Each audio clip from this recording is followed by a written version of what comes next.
not directly a response video to Matt, but it turns out what he's mentioned in his video sort of is related to the subject I was kind of wanting to broach, in that there are these big questions out there that we have to answer to figure out how to live our lives. Whatever it is, 4 of them, 5, 7, whatever the number of big questions there are, but we have to answer them. And depending on how you answer those questions, you're going to live a completely different life. Okay, it's fundamental. So anyway, Matt's basically, I wanted to broach the subject of, how we determine the worth of this thing called life on Earth and the worth of our existence and the rest of it. And Matt said in one of his videos something to the effect of, well, there's just as much good as there is bad. I mean, and a lot of people have that in the post, oh, without the good there wouldn't be the bad, or without the bad there wouldn't be the good, and it all balances out in the end. And it's just this happy presumption of balance. I mean, it's just stated like it's a fact written on a tree somewhere. And it's not. It's an equation you work out in your head somehow, and you draw that conclusion. But don't tell me it's not an equation, and don't tell me you can just say it without backing it up with something. So anyway, and then his next video, he's talking about he's demeaning, sort of like GOAT, the whole argument between atheists and Christians. And he's basically saying, oh, well, you guys are both in the same camp, you atheists and you Christians, because it's us non-deist theists that have got it right, or us non-theist deists, or whatever the hell Matt is. And he's just being so patronizing. These are important questions. Our origins, you cannot put people in the same camp.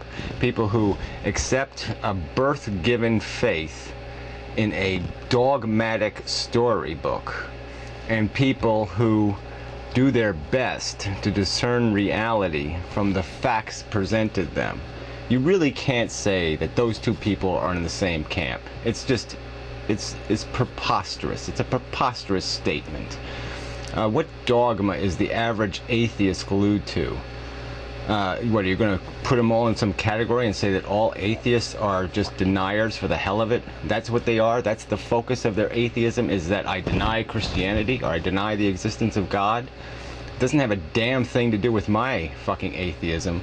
My atheism has to do with understanding how I got here, why I'm here, okay, and what I'm supposed to do with the being here. Alright, that's what my atheism is focused on. It wouldn't give a shit about Christian insanity. It wouldn't give a shit about the God delusion if those Christians would keep that delusion to themselves. If they would only delude themselves within the 4 walls of their home, no one would give a shit. Alright, but that's not the reality. The reality is they are defining the memes that control social policy.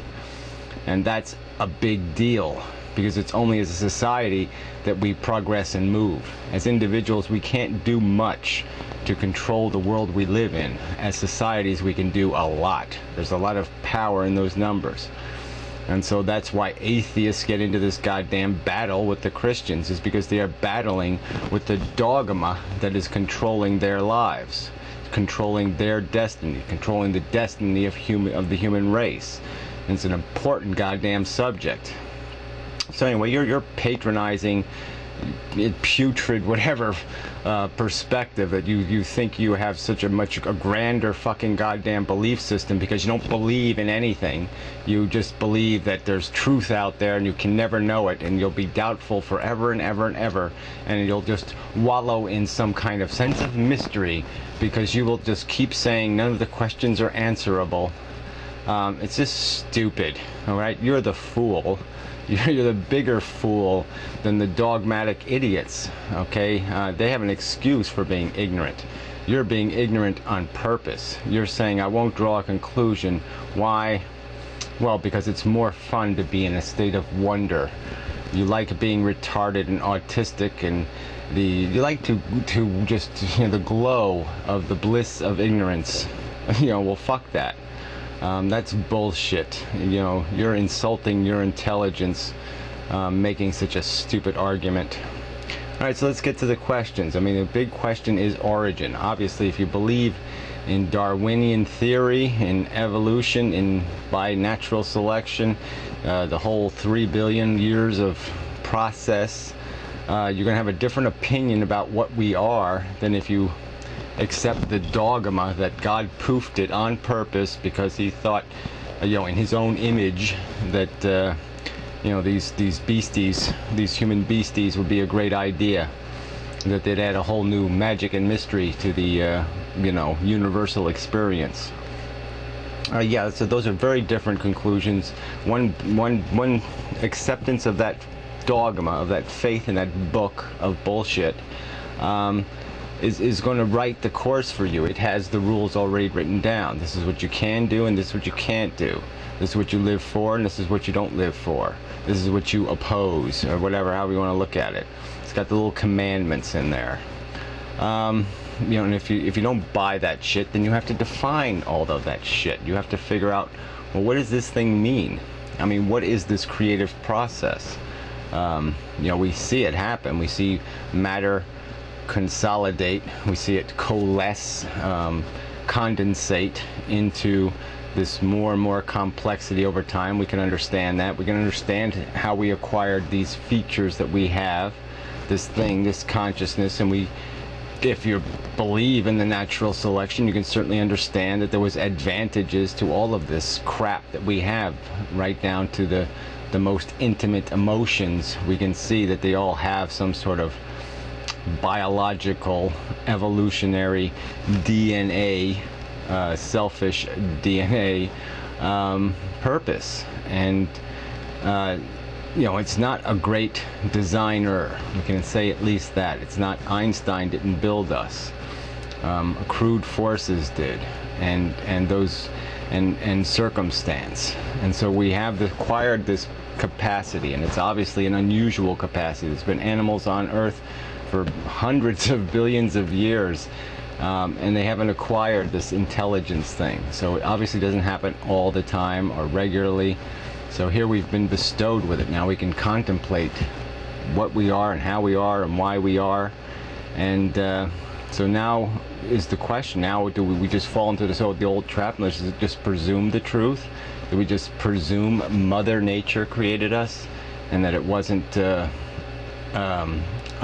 imbecile force? Because I would argue it's an imbecile force. Okay, the forces couldn't possibly come up with a brilliant construction because they're automatically going to be flawed by the simplicity and the crudity of the rules. And so the only thing, the saving grace, is this intelligence, because we can conceive, we can logically deduce better than what our biology outside of our intelligence gives us, and we can come up with better understandings of what we are and why we are, and what we do. But that's the important question, is the do thing. And I'm still going to argue that there isn't really anything to be accomplished here. But what we know we can accomplish, what we can know with relative certainty, is that the negatives out there, the suffering, the pain and the misery and the horror that goes on, any of that we can eliminate, that we can prevent. There's a definite value, a good value to that, a productivity to that. And so we can be at least assured of that, and we can know these minimums, and we can make a better effort at trying to minimize those.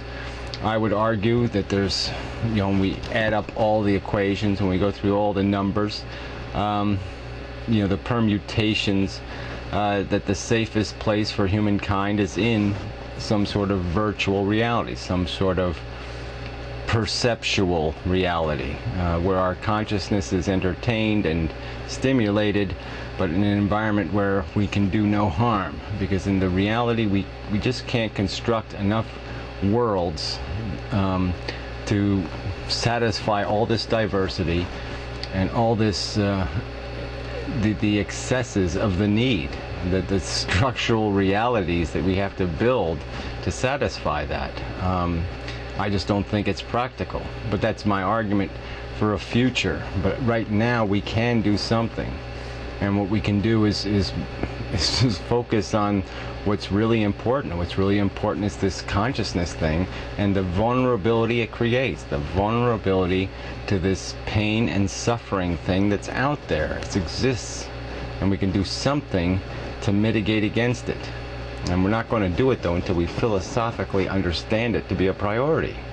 Okay, Matt, you've accepted contracting the futility disease. You've accepted a 2,000-year-old philosophy, a perspective where nature was overwhelmingly powerful and human beings were overwhelmingly weak. All right, well, the world has changed, okay? Through understanding, through knowledge, through intelligence, we can take a little more control. All right, we can make the world a better place for humanity. We don't have to be futile.